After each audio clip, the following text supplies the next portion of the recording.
Maka pada saat itu teman-teman sekalian, ulama mengatakan perhatikan bagaimana kebodohan Yahudi di sini, karena dia tahu sebenarnya kebenaran tapi dia tolak. Makanya Abdullah bin Abbas radhiyallahu anhu mengatakan tafsir surah Al-Baqarah ghairil maghdubi alaihim waladdallin, bukan orang-orang yang kau murkahi dan orang yang sesat. Maghdub adalah Yahudi. Kata Abdullah bin Abbas radhiyallahu anhu adalah Yahudi. Kenapa? Karena mereka tahu kebenaran, mereka tolak. Bahkan sekarang di orang-orang Yahudi tersebar berita, mereka saling berbagi sama lain, nanti di akhirat ya kita akan berbicara dengan Allah, ya Allah rahmatmu kan luas, supaya nggak dimasukin ke neraka. Mereka kafir, kan kebodohan. Dan orang kalau sudah sampai di akhirat nggak bisa lagi, neraka ya neraka, nggak ada lagi waktu untuk bisa beriman. Tapi itu keyakinan mereka. Dhalin adalah Nasrani, karena mereka tidak tahu kebenaran tapi mereka mau sebarkan. Ini perkataan Ibnu Abbas radhiyallahu anhuma. Kita angkat teman-teman sekalian di sini juga tambahan informasi. Salah satu istri Nabi SAW adalah Sofiyah binti Huyai bin Akhtab radhiyallahu anha. Sofiyah ayahnya namanya Huyai bin Akhtab. Ini salah satu pendeta Yahudi juga. Dan ini salah satu yang hadir di masjid yang dijebak tadi itu, Huyai bin Akhtab ini. Jadi nanti jadi mertua Nabi sebenarnya, tapi dia ya meninggal dulu. Jadi dia sudah meninggal baru Nabi SAW menikah dengan Sofiyah. Kata Sofiyah, salah satu alasan kenapa Sofiyah muda masuk Islam, gitu kan? Jadi waktu ditawarkan Nabi SAW, dia masuk tawanan perang di Khaybar. Kata Nabi SAW, hai Sofiyah, kau mau masuk Islam, aku bebaskan kamu dari keterbudakan ini dan juga kamu akan aku nikahi. Maka dia langsung syahadat, asyhadu la ilaha illallah wa anna Rasulullah. Nabi SAW heran, kenapa kok mudah sekali kamu syahadat? Orang Yahudi kan susah sekali masuk Islam ya. Sampai kalau tidak salah ada sebuah riwayat kata Nabi SAW, kalau 12 orang Yahudi masuk Islam di tanganku, maka semua Yahudi bisa masuk Islam. Saking sulitnya. Jadi di zaman Nabi pun tidak sampai 12 orang yang masuk Islam. Sofiyah ini tiba-tiba syahadat. Maka Nabi SAW, kenapa kok tiba-tiba syahadat? Nanti ini kejadian di perang Khaybar ya, nanti akan ada penjelasan. Ini masih masuk masa hijrah.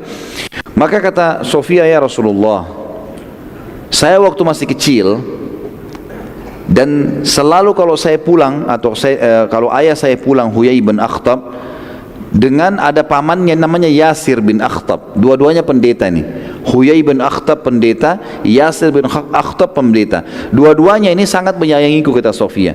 Setiap kali mereka pulang ke rumah, selalu mereka bermain-main dengan aku, menyambutku, menggendongku, menciumku. Tapi di hari yang pada saat mereka dijebak oleh Abdullah bin Salam di masjid Anda, gitu kan? Itu mereka pulang ke rumah karena sumpeknya mereka, sampai mereka buka pintu dan mereka tidak lagi melihatku, tidak memelukku dan tidak menciumku, dan aku mendengarkan pembicaraan mereka. Pembicaranya adalah Huyai bin Akhtab bertanya kepada Yasir, pada saudaranya, apakah dia ini? Benarkah dia ini Nabi? Kata Yasir, iya. Lalu kata Huyai bin Akhtab, apa kau sudah temukan betul-betul ciri dalam Taurat yang disebutkan yang kita tunggu selama ini? Kata Yasir, iya. Lalu kata Huyai bin Akhtab lagi, apa keputusanmu? Kata Yasir, saya akan musuhi dia selamanya. Tahu kebenaran tapi tidak mau, tidak mau beriman gitu. Maka bodohnya juga Huyai mengatakan apa? Kalau gitu saya ikut sama kamu. Ikut juga masuk neraka nih. Ini kejadian yang pertama tentang masalah pembangunan Masjid Kuba dan Masjid Nabawi. Dan ada sedikit tambahan tadi tentang masuk Islamnya Abdullah bin Salam radhiyallahu anhu pada saat baru selesai pembangunan Masjid Nabawi. Dan juga kita ada kisah tentang Abu Ayyub Al-Ansari radhiyallahu anhu yang juga menjamu Nabi SAW di rumahnya. Kita masuk ke pondasi negara yang kedua, masalah mu'akhah, persaudaraan antara muhajirin dan ansar. Mu'akhatu baina muhajirin wal ansar. Setelah pembangunan masjid teman-teman sekalian baru selesai, Nabi SAW mengumpulkan semua sahabat untuk sholat, gitu kan? Kemudian setelah sholat beliau mengiklankan informasi penting. Keputusan kedua yaitu seluruh muhajirin dan ansar wajib bersaudara, menjalin persaudaraan karena Allah. Mereka berkumpul karena Allah, mereka berpisah karena Allah. Lalu Nabi SAW memotivasi mereka dengan banyak hadis berhubungan dengan masalah mu'akhah ini. Di antaranya adalah Allah Subhanahu wa ta'ala akan menaungi 7 naungan pada hari kiamat. tidak ada naungan kecuali naungannya. Salah satunya dari 7 golongan ini adalah 2 orang yang saling mencintai karena Allah. Mereka saling dekat satu sama lain, bersahabat karena lihat sahabatnya ini ibadahnya luar biasa dengan Allah, dan berpisah karena Allah. Kalau saudaranya ini berbuat dosa, maksiat, diingatkan tidak mau, maka dia tinggalkan karena Allah. Kemudian juga hadis Nabi SAW yang masyhur, gitu kan? Allah SWT akan berfirman pada hari kiamat, mana orang yang saling mencintai karenaku, hari ini aku akan naungi mereka di bawah naungan, tidak ada naungan kecuali naunganku. Juga hadis Nabi SAW yang lain, kata Nabi SAW, sesungguhnya Allah akan menyiapkan mimbar di hari kiamat, mimbar yang penuh dengan cahaya, sampai para nabi-nabi dan para syuhada cemburu melihat mimbar itu. Maka Nabi SAW, para sahabat mengatakan, Rasulullah, mimbar siapakah itu? Kata Nabi SAW, itu mimbar yang disiapkan untuk orang yang saling mencintai karena Allah. Makanya perlu teman-teman sekalian, antum mencari sesama jenis, laki-laki sama laki-laki, perempuan sama perempuan, siapa di antara teman-teman kita nih yang lebih soleh, lebih baik, ya, ibadahnya kepada Allah, lebih tinggi ilmunya, lalu kita datang kepadanya dan mengucapkan, uhibbuka fillah, aku mencintai kamu karena Allah. Ini sunnah. Sebab ada pernah sahabat yang mengatakan di hadapan Nabi SAW, ya Rasulullah, saya suka orang ini, saya cintai karena Allah, karena orang itu sholatnya khusyuk, bagus ibadahnya. Kata Nabi SAW, kejar dia dan ucapkan di hadapannya. Jadi dia mengucapkan kalimat itu. Ini sunnah Nabi SAW. Dan ukhuwah dalam Islam ada 2 macam. Ada ukhuwah ammah, ukhuwah yang sifatnya umum, semua muslim wajib kita hormati, kita cintai. Dan ada ukhuwah khassah, ada ukhuwah yang khusus, ya. Ini hanya terjadi pada orang-orang tertentu yang kita pilih saja. Nah, Nabi SAW menerapkan kedua jenis ukhuwah ini. Semua muslim saudara. Keluarlah hadis Nabi SAW juga, kullu muslimin ala muslimin haram damuhu wa irduhu wa maluh. Semua muslim dan muslim lain hukumnya haram, tidak boleh saling mengganggu, baik itu jiwanya, ya, fisiknya nggak boleh sakiti, hartanya dan juga kehormatannya. Maka banyak sekali hadis-hadis Nabi SAW yang keluar bersatu dan dimotivasi para sahabat untuk saling mencintai karena Allah. Ada di antara sahabat yang milih sendiri teman-temannya jadi sahabatnya, muhajirin dan ansar, ya. Jadi bukan ansar sama ansar, tapi muhajirin sama ansar pada saat itu, untuk menarik agar orang-orang muhajirin tidak dianggap orang yang nomor 2 di Madinah, bersaudara. Ada juga yang Nabi SAW tunjuk. Di antara kisah yang paling masyhur adalah kisahnya 2 orang sahabat Nabi yang mulia, dua-duanya orang kaya raya.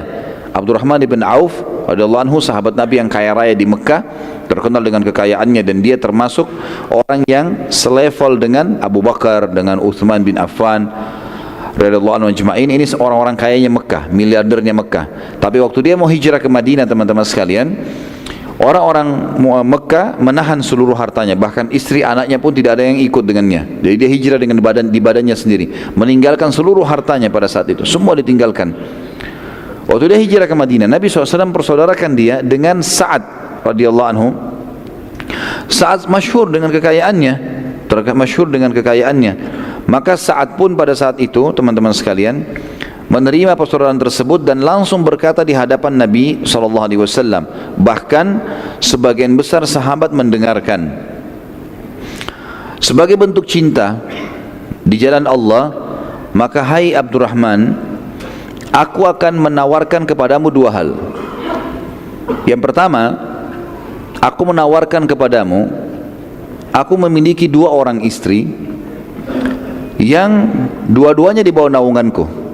Aku ingin engkau melihat salah satunya, mana yang menarik buat kamu. Bukan saat yang memilihkan, tapi dia mengatakan engkau pilih yang mana kau suka diantaranya, aku ceraikan, selama masa iddah kau nikahi.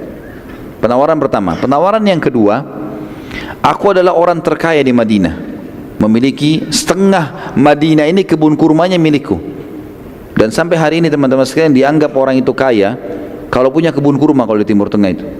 Karena luar biasa kebun kurma itu, umurnya panjang, buahnya banyak, sepanjang tahun dibutuhkan dan seterusnya. Dianggap itu orang kaya raya. Maka saya punya, atau aku memiliki setengah kebun kurma di Madinah ini milikku. Aku ingin bagi 2 denganmu. Jadi Abdurrahman pada hari itu bisa langsung menjadi orang kaya raya. Tapi subhanallah, Abdurrahman orang yang sudah tertanam iman dalam hatinya. Jangankan hartanya Sa'ad, harta dia pun yang banyak di Mekah ditinggalkan.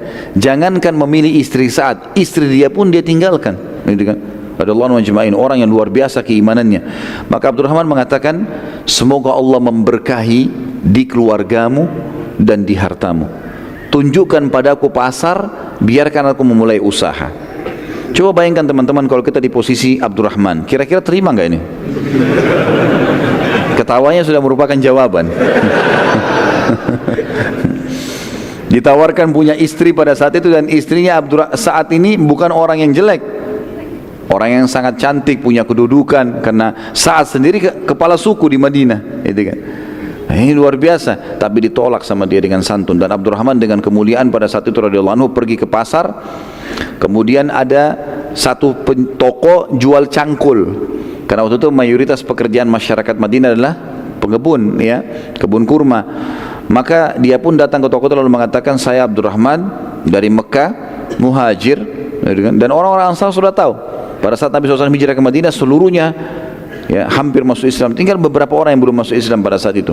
Maka saya ingin mulai usaha, bisa enggak saya pinjam beberapa cangkul ini, jual beli tapi jatuh tempo, saya bayar besok. Maka pemilik toko mengatakan, baik, silakan ambillah. Maka Abdurrahman pun mengambil, lalu mulai keliling pasar, jual 5-6 cangkul, laku, dibayar ke toko itu, besok lagi begitu, sampai cuma 1 bulan saja beliau sudah punya kios cangkul sendiri. Sampai Nabi SAW memuji Abdurrahman dalam riwayat sahih mengatakan, sungguh kalau Abdurrahman menjual genggam tanah, niscaya dia akan untung, karena cerdasnya dalam berdagang radhiyallahu anhu. Dan satu-satunya sahabat yang punya ide untuk membuat dan membangun pasar adalah Abdurrahman. Beliau melihat pasar di Madinah begitu-begitu saja terus. Maka beliau melihat ada banyak lahan tidak terpakai. Beliau datang izin kepada Nabi SAW, ya Rasulullah, lahan ini tidak ada yang tidak pemiliknya, lahan kosong begitu saja. Bagaimana, bisa enggak saya buat pasar? Nabi SAW silahkan. Dia bangunlah, Abdurrahman yang bangun kios-kiosnya, ya, tempat-tempatnya. Kemudian dia mengajak, hai muslimin, siapa yang mau pakai pasar ini silahkan, gratis, enggak ada pembayaran apa-apa, silakan dipakai, ya. Kalau misalnya ada yang punya keuntungan dari perdagangan dan mau memberikan kepada kami bagi hasil, kami menerima, seperti itulah. Tapi kalau tidak mau bayar juga enggak masalah. Maka mulailah terbuka pasar 1, pasar 2, pasar, banyak pasar yang dibangun oleh Abdurrahman bin Auf radhiyallahu anhu. Dan ini teman-teman bisa kembali ke kisah beliau yang sudah saya sampaikan di serial sahabat di YouTube. Alhamdulillah sekarang sudah ada 20 serial sahabat, diantaranya 10 orang sahabat yang masuk surga, dan salah satunya Abdurrahman bin Auf radhiyallahu anhu majma'in. Baik, tentu ada beberapa orang yang lain yang dipersaudarakan dengan Nabi SAW, tapi yang paling masyhur kisahnya adalah Abdurrahman dengan Sa'ad. Yang terakhir teman-teman sekalian adalah keputusan pemerintahan di Madinah. Setelah persaudaraan antara Muhajirin dan Ansar selesai, pada hari itu juga si fulan bersaudara, semuanya saling bantu-membantu. Jadi yang pemukim, penduduk asli memilih satu orang Muhajir, kemudian dijadikan sebagai sahabatnya, boleh tinggal di rumahnya, bersahabat sama dia, dia penuhi kebutuhannya, diberikan modal usaha, pokoknya menjadi sahabat dekatnya. Maka Nabi SAW mengeluarkan instruksi yang ketiga, dan keputusan yang ketiga itu keputusan pemerintahan di Madinah. Maka keluarlah pada saat itu piagam yang masyhur dengan piagam Madinah, ya, kesepakatan antara Nabi SAW dengan orang-orang kafir di Madinah, baik itu orang Yahudi ataupun orang-orang dari asli Madinah yang belum masuk Islam. Di antara isi piagam itu adalah mereka harus tidak saling mengganggu satu sama yang lain, tidak saling mengganggu satu sama yang lain, dan ya, mereka harus sama-sama membela Madinah bila diserang oleh musuh. Jadi agama masing-masing berjalan, lakum dinukum waliyadin. Kemudian juga keputusan di Madinah saling sama-sama bekerja sama kalau Madinah diserang. Keputusan yang lain dari piagam Madinah teman-teman sekalian adalah bahwasanya siapapun orang-orang Mekah dari Quraisy yang masuk ke Madinah tidak boleh dijamu dan tidak boleh melindungi mereka. Kalau ada orang-orang Mekah datang, kan ini ceritanya muslimin hijrah ke Madinah karena apa? Karena disiksa di Mekah kan, dirampas hartanya, dizalimi. Kita sudah tahu kisah beberapa sahabat yang pernah kita sampaikan disiksa, ada yang ditusuk perutnya kayak kisah Sumayyah, Abu Jahal tuannya pada saat itu pegang tombak dengan kepala tombak yang tajam, sambil dilihatkan di mata Sumayyah, kalau kau tidak mau tinggalkan agama Muhammad, saya akan tusuk perutmu pelan-pelan. Dia waktu itu Sumayyah lagi hamil, gitu kan, radhiyallahu anha. Jadi bukan ditusuk mati, enggak, ditusuk pelan-pelan sampai mati. Kalau kau tidak mau tinggalkan, Sumayyah tidak mau, sampai dibunuh oleh Abu Jahal. Jadi penindasan yang luar biasa ini, penyiksaan. Abdurrahman ibn Auf seluruh hartanya diambil. Begitu juga dengan sahabat-sahabat Nabi yang lain. Di antaranya Abu Bakar, di antaranya Utsman bin Affan, banyak yang sudah jadi kaya, miliardernya Mekah, diambil semua hartanya. Maka Nabi SAW ingin menunjukkan kepada mereka, perilaku zalim kalian ini akan terjadi juga hal yang sama. Sekarang kami sudah punya komunitas, maka seluruh penduduk Mekah, Quraisy, yang kafir ya, kalau yang beriman datang lain. Kalau yang kafir datang ke Madinah tidak ada jaminan bagi dia, tidak boleh dijamu, tidak boleh diajak ngobrol, tidak boleh dilindungi. Ini keputusan yang ada pada saat itu, dan ini kata sebagian ahli sejarah adalah iklan atau informasi perang dari Nabi SAW pada saat itu kepada orang-orang Quraisy. Ya, ini mulai awal iklan peperangan yang memang disebutkan oleh para ahli sejarah dari Nabi SAW. Kita tutup teman-teman sekalian dengan kejadian-kejadian penting pada awal hijrah. Kejadian penting yang terjadi di awal hijrah. Maksudnya di sini di tahun awal hijrah ya, tahun pertama hijriyah. Pada saat itu wafatlah seorang sahabat Nabi yang mulia, Sa'ad ibn Zurarah. Siapa orang ini? Sa'ad ibn Zurarah. Siapa yang tahu? Tadi baru kita sebutkan. Saya kasih minyak wangi deh. Sa'ad ibn Zurarah tadi kita sebutin ya. Ahsant, yang tadi melakukan sholat Jumat di rumahnya, kasih ini, biar akhirnya dapat juga. Jangan dilupa nama ini. Tadi saya bilang hafal nama ini. Sa'ad ibn Zurarah. As'ad ibn Zurarah radhiyallahu anhu adalah sahabat Nabi yang tadi mendirikan sholat Jumat di rumahnya sampai 40 orang, sehingga keluar pendapat ulama hukum tentang harusnya 40 orang yang sholat, dan sudah kita jelaskan khilaf di antara ulama. Pada tahun pertama hijriyah, As'ad bin Zurarah meninggal radhiyallahu anhu, mati syahid. Mati normal ya, bukan mati di medan perang, mati di tahun pertama hijriyah. Saya ulangi lagi, As'ad bin Zurarah radhiyallahu anhu adalah orang yang pertama mati di tahun pertama hijriyah dari orang Ansar. Kejadian kedua teman-teman sekalian, selama 4 bulan setelah hijrah di tahun pertama hijriyah ini, semua wanita muslimah yang melahirkan, lahirnya anak semua. Enggak ada anak laki-laki. Tiap hari ada wanita-wanita muslimah melahirkan, tapi semua perempuan. 4 bulan sampai lahir puluhan orang pada saat itu, semuanya perempuan. Orang-orang Yahudi sebarin isu. Mereka bilang apa? Kalau kami telah menyihir kaum muslimin sehingga tidak ada lagi keturunan laki-lakinya. Bohong, isu bohong gitu kan. Tapi dengan hikmah Allah 4 bulan memang tidak ada anak laki-laki. Setiap melahirkan perempuan. Sampai akhirnya tiba Zubair bin Awam dan istrinya Asma binti Abi Bakar radhiyallahu anhu ajma'in. Baru hijrah dari Mekah nih. Asma lagi hamil besar radhiyallahu anha. Pas tiba di Madinah, berapa hari kemudian melahirkan, dan subhanallah anaknya laki-laki. Lalu dibawa kepada Nabi SAW, anaknya Zubair dan Asma radhiyallahu anhu diberikan nama Abdullah, yang masyhur dengan Abdullah bin Zubair radhiyallahu anhu. Baik, Abdullah bin Zubair dibawa kepada Nabi SAW, lalu Nabi SAW sangat gembira, dan beliau pun mentahniknya, memberikan kepadanya kurma yang dikunyahkan lalu ditembakkan langit-langitnya. Maka awal yang masuk ke dalam perut Abdullah adalah air liur Nabi SAW. Dan Nabi SAW yang memberikan nama Abdullah, dan sekaligus memberikan Abdullah kepada para sahabat untuk digotong keliling Madinah dan dilewatkan di pemukiman orang-orang Yahudi kalau ternyata apa yang isu mereka sebar selama ini dusta. Kalau muslimin sudah memiliki keturunan laki-laki, dan mereka sambil bertakbir melewatin pemukiman orang-orang Yahudi. Tentu Abdullah bin Zubair ini teman-teman sekalian adalah sahabat Nabi yang mulia yang terbunuh pada saat itu di Mekah ya. Dibunuh oleh seseorang yang bernama Hajjaj ya. Hajjaj bin Yusuf, dia yang membunuh Abdullah bin Zubair. Jadi pada saat Muawiyah meninggal, mati, teman-teman sekalian,